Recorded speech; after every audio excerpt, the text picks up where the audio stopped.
Sometimes I look at old photos of myself and something feels strange.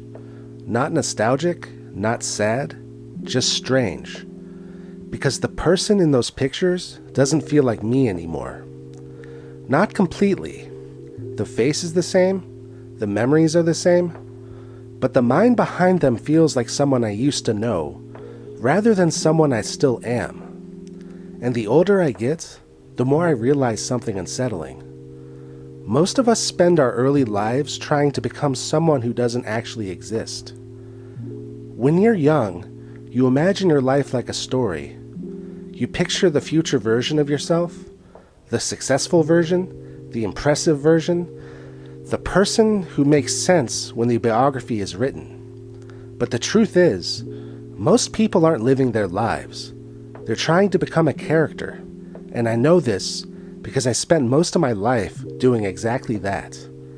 In my book, The Machinator and James Anybody, I wrote something that still sticks with me today. I was a character in my story. I was always imagining my future biography instead of focusing on the present chapter. For years, I wasn't really living. I was narrating, constantly imagining the version of myself who would look impressive in hindsight. A lot of people grow up believing life works in a straight line. School, career, identity, success. But real life is messier than that. People change, circumstances change, and the person you thought you were supposed to become simply disappears. When I joined the Navy, I thought I was stepping into that story. Adventure, purpose, heroism, but reality is never quite as romantic as the mythology. Ships aren't symbols, they're machines. Cold steel, gray walls, schedules, hierarchy. Systems designed to turn individuals into functions. At some point, you stop thinking about who you are. You start thinking about what role you perform. As I once wrote about life in the Navy, you are a cog in the machine, presence, tick-tock. Your identity slowly dissolves into the machinery around you. And the strange part is, at first, that feels comforting, because systems give you something many people secretly crave, clarity. But eventually something strange happens. You start to notice the gap between the role you're playing and the person inside your head. And if that gap grows wide enough, your entire sense of identity starts to shift. For me, that shift started long before the Navy. Long before adulthood. It started when I realized that the way I experienced the world didn't quite match the way other people seemed to. As a kid, I spent a lot of time alone in my own head, thinking, daydreaming, watching the world rather than participating in it. At the time, nobody understood why. I didn't understand why either. But looking back, it was obvious that something about my mind worked differently.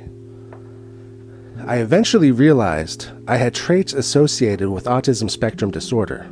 Things like sensory sensitivity, obsessive thinking, a tendency to analyze systems rather than simply exist within them. But growing up, none of that had a name. All people knew was that I was different.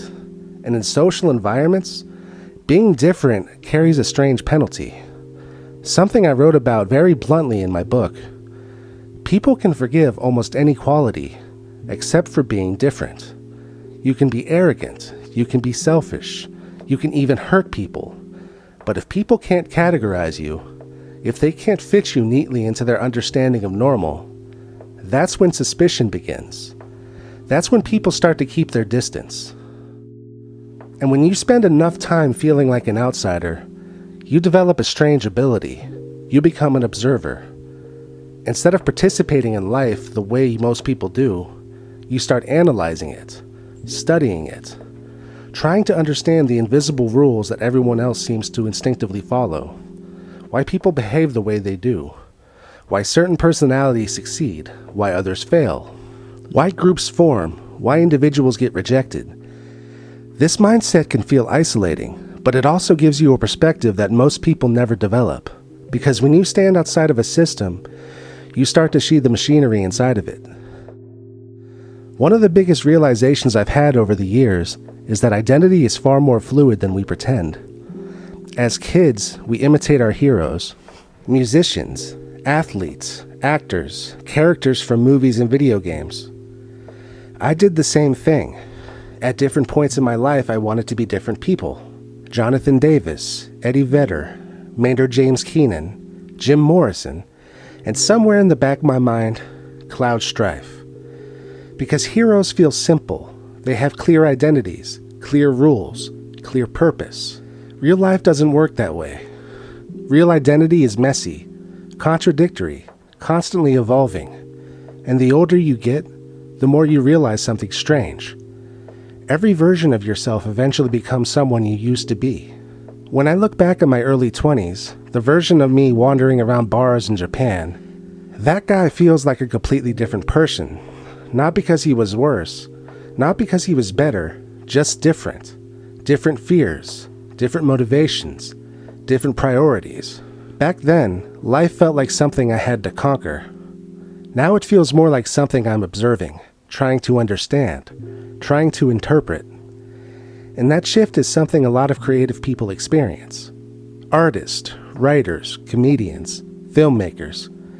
We often feel like outsiders not because we hate the world, but because we're constantly trying to analyze it. The artist isn't just living life. The artist is studying it, breaking it apart, trying to translate the chaos of human experience into something understandable. Over time, I realized something important. The traits that made it difficult for me to fit into traditional environments were the same traits that made it possible for me to think differently about the world. Curiosity, obsessive analysis, pattern recognition, a tendency to question systems rather than simply accept them. Those traits can feel like liabilities in rigid structures, but they become strengths in creative environments, because creativity is essentially the act of noticing things other people overlook. And eventually you reach a strange conclusion. There is no final version of yourself waiting at the end of the road. There is no permanent identity. There are only chapters. The child staring out of the window, daydreaming, the young sailor trying to find his place in the world, the adult reflecting on how all these experiences shaped him. Each version of you is real, but none of them are permanent. And that realization can actually be freeing, because if identity is fluid, then the pressure to become the right version of yourself disappears. Instead of trying to live up to some imaginary biography, you simply live, observe, create, write the next chapter. So when I say that I'm not the same person anymore, that isn't a tragedy. It's just the natural progression of life. Every version of ourselves eventually becomes a memory, a story, a character from an earlier chapter, and maybe that's the real secret to identity. You don't discover who you are, you write it, one chapter at a time, and the story is still being written. A lot of these ideas come from my book, The Machinator and James Anybody, which is basically my attempt to understand how someone who never quite fit into the normal culture ends up building their own identity.